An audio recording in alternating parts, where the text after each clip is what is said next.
If it wasn't for clearing, I definitely wouldn't be in the headspace that I am right now. It has really helped me.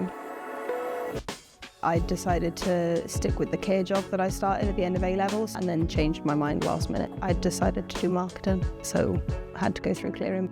I found the phone number on the website. I was really nervous. I didn't think it was going to be that easy.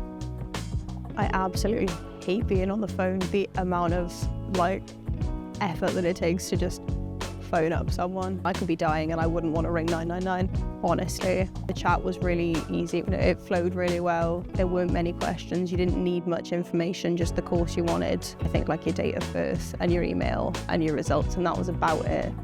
Clearing isn't as intimidating as it seems, and it is actually a really easy process and actually quite enjoyable as well, knowing that you've got a spot and you've got a future ahead of you. If it wasn't for clearing, I probably would have stuck with the job that I was in and I wouldn't have as much of a fulfilling life.